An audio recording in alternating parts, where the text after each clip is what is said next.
Hi, good afternoon, everybody. Welcome to Complete Sports Media Podcast. I'm your host, Darren Campbell. We've got a great breakdown today. We're going to be joined by Dale Cory. We're going to talk some golf. It's going to be a lot of fun, so can't wait. I'm glad you're joining us. Let's get into it right now. 102nd PGA Championship. It's being held in San Francisco, a beautiful golf course called Harding Park. And Brooks Koepka is the talk of the town, trying to win it for the third consecutive year. Nobody's done that in 50 something years. Yeah, he's won four PGA majors, and he's only won two regular tournaments. So he gears up for these majors and does really well. Yeah, he's going to be an interesting guy to watch this entire weekend. Yeah, I mean, he had those four bogeys on the back nine last year, and was still able to hold off and win a PGA Championship. But Brooks Koepka just seems to step it up a little bit for the majors, and you can understand that they know that there's that much more on the line. But just kind of switching the computer to the update. Jason Day still at -5, but then a ton of players, 1, 2, 3, 4, 5, 6, 7, 8, 9 players, it looks like at -4. So, 10 players within a shot of the lead on day one of the PGA Championship. So, and that's one of those sports, we talk about the other ones, that for the most part, probably the COVID-19 pandemic doesn't have as much of an effect. Obviously, players feed off the fans that are there, and when things are going well and they feel that response from the fans, it's great. When things aren't going well and you put one in the bush or you miss a 3-foot putt, it kind of goes the other way. And for a lot of players that can just play their own game and not really worry about the fans, and in this case, not have any fans there to worry about, it might relax them a little bit more, and they're able to play better golf. I'm sure, standing over a 3-foot putt on the 18th, with a PGA Championship on the line and millions of dollars. And if you've got 100,000 fans around you watching, there's a little more pressure than if it's just kind of a normal outing with the boys. It just happens to be the 18th, 72nd hole in the PGA Championship. But I think there's less pressure on the guys because of that, and maybe they relax, they play better golf. For us, we're watching it on TV regardless, or on our computer, so it matters not.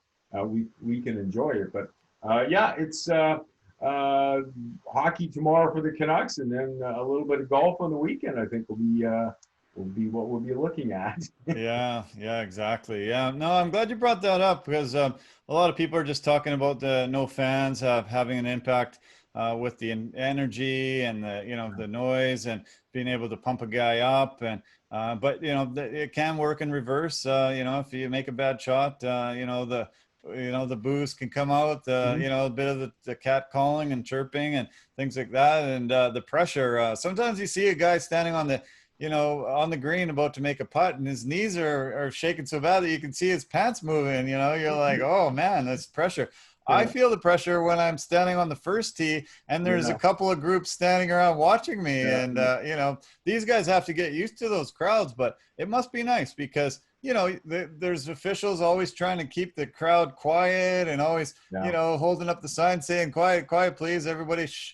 And, it's almost impossible to keep everybody silent all the time. But, most of these guys are facing silence for the first time in their careers.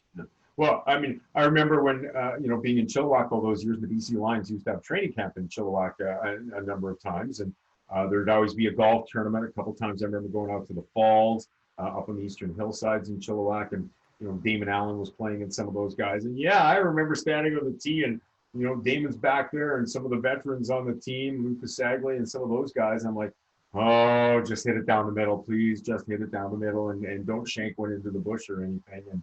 And the pressure that you feel, even though we're just amateurs, we're out there to have some fun, but still want to do well, and a much different situation than some of these guys. But yeah, I think the pressure is off a little bit more for them. I really believe that they, I don't think golf can feed off that as much as the momentum shifts in a basketball game or a hockey game, especially those two sports. Baseball is a little slower moving, and so is soccer. So it maybe isn't quite as prominent, but golf, they can just lay back and play their game. And for some that can keep all the external away, I think they'll be more successful and be able to adapt a lot more. Yeah, no, I really agree. Yeah, it's a very good point. I think, yeah, it's one of the sports that really could help some of these guys not having the pressure. If they don't hit it straight down the middle, they're over on the side. They have to move the gallery back. They're, completely surrounded. They're right, in your Yeah. face, trying to take pictures, trying to get, autographs, high fives, and there's just so much pressure when it comes to playing in a tournament, especially a major where, like you say, 100,000 people could be watching around a hole. Yeah. Let's get to a little bit of the breakdown here. Jason Day, like as you said, -5. There's actually 16 players within 2 shots. Some of the guys that finished -4 today were Brooks Koepka, Zach Johnson, Justin Rose, Brendan Steele, Martin Keimer, Xander Schauffele, lots of great guys. And then -3, we got Finau, Berger, Woodland, Noren, Answer. Yeah, a really great field that's up at the top there. Tiger ended up shooting a 2 under today. He's got a pairing with Rory McIlroy and Justin Thomas, who just took over #1 in the world. Yeah. That was fun to watch. They had a feature today on one of the TSN's channels, and they actually just followed those 3 guys around the whole entire 18 holes. And I watched most of the shots from them today, and they all struggled a little bit. Tiger ended up saying that they put the pin in a lot of places that they weren't expecting, places on ridges, and I noticed a lot of putts that were just lipping out for them. As I said, Tiger shot a 2 under. Rory was even. He's tied for 45th, and Justin Thomas ended up, I think he's a +1 at tied for 65th. So lots of work for them to do the rest of the weekend. Tiger Woods changed his putter to a similar putter that he used earlier in his career. He won 14 out of 15 majors. And I heard today on ESPN's coverage that he won $94 million with that putter. So I think it's probably a wise move to move back to a putter that he's had so much success with. And he ended up saying that he changed it because he can stand taller and it's not so hard on his back. With the back fusion surgery that he underwent, he's not able to bend down as much. And if he can't, it can, impact the rest of his game. But yeah, $94 million with that putter. I think I'd be gold, putting it in gold and making sure that, it won me some more money. It would be hard not to use it every week. Yeah. Well, and there's so much change in the sport of golf with the equipment these days. I mean, the players are bigger, stronger, faster, all that kind of stuff. I mean, there's much more of weight training and all of that goes into being a professional golf player these days, men, women, whatever. But the equipment changes. We all see those commercials all the time of a new driver, a new putter, something unique that Taylor or one of the companies is coming out with for their clubs.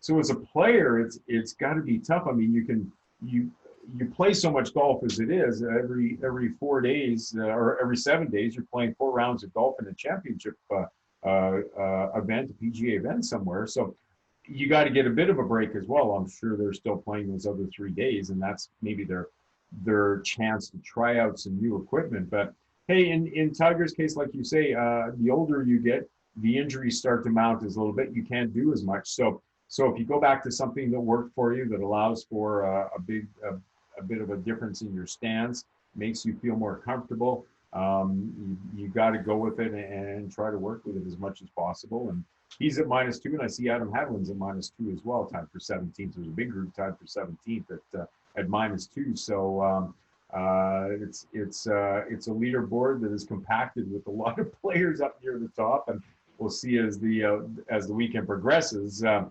if that starts to stretch out a little bit more. And obviously, as fans, we hope it doesn't. That there's a whole bunch of players tied to the top, and one little mistake or one great shot can turn it around for you.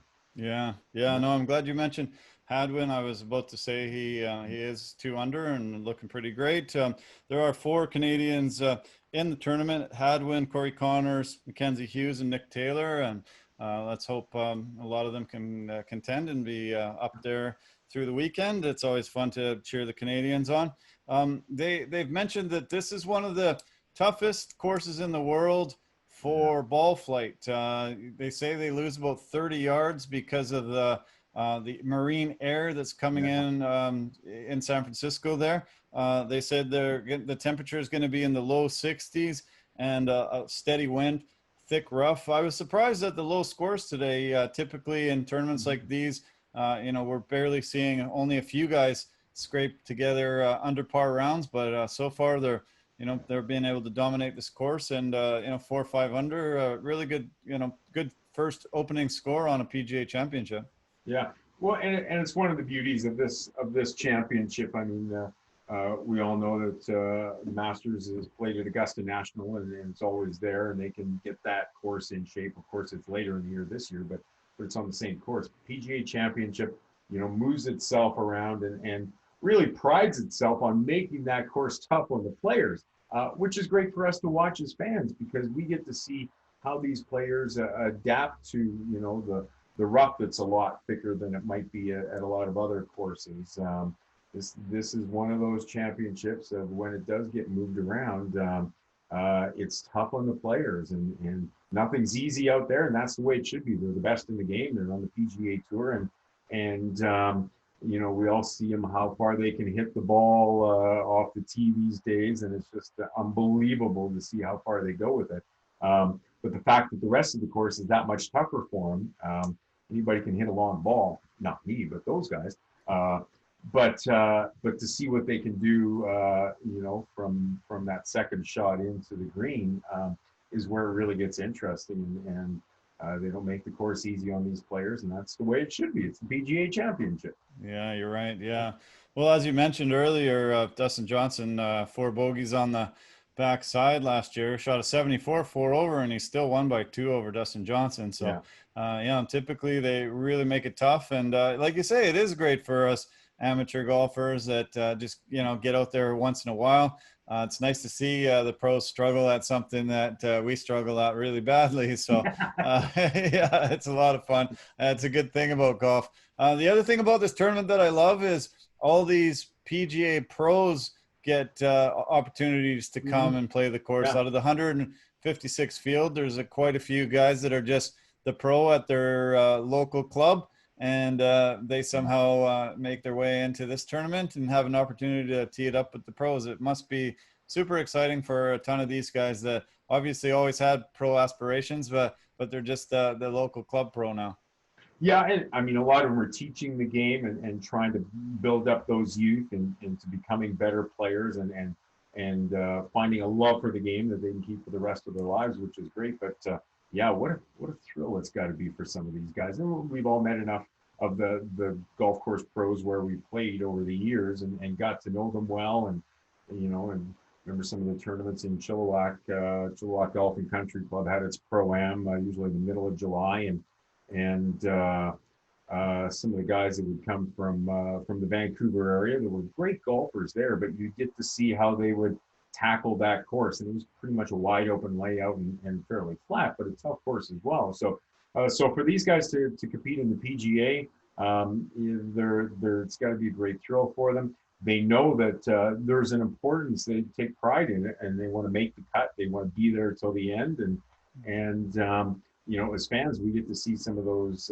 They're all professionals, but some of those guys that don't normally play on the PGA Tour, see how they handle things, and it's a thrill to see some of them, kind of squeak through and maybe make it into those final couple of threesomes or foursomes on the final day, and get a chance to win a PGA Championship. Yeah, would be incredible. Yeah. So, yeah, I've always wanted to, see a tin cup kind of a moment, on the PGA Tour. And I've had an opportunity to tee it up with pros before in pro-ams and other opportunities. And, you talk about pressure, there's a lot of pressure there on my shoulders when I was like, I have to, try to drive this straight in front of a pro here. This is going to Yeah, be yeah. a little bit tough, but it must be so exciting. And in this PGA Championship in 1991, there was a bunch of people that had to withdraw like usual. This year there was 14 players that withdraw that did qualify. And that means a lot of alternates get in. In 1991, the ninth alternate, John Daly, made it into this tournament and won it all. He found out, and he actually had to drive a couple 100 kilometers from where he was when he found out to make the tournament, rushed in, teed it up, and won the whole thing. And jump started a very high profile career.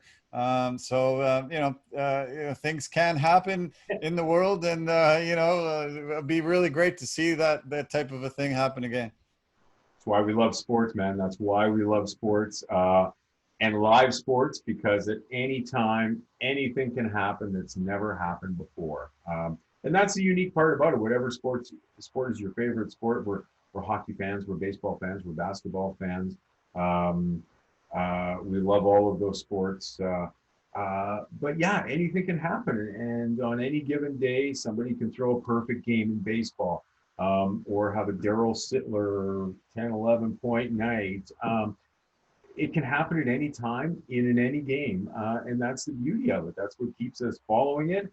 And especially live sports. It's a little different with some of the events that are taped, obviously, but when it's live, you just don't know what's going to happen that day. And from a golf standpoint like this, yeah, and anybody's capable of putting those 4 good rounds together and emerging as a star overnight, which is the cool thing about it as well. I mean, we want to see these guys boosted up a lot more, and it gives us all something to shoot for as well.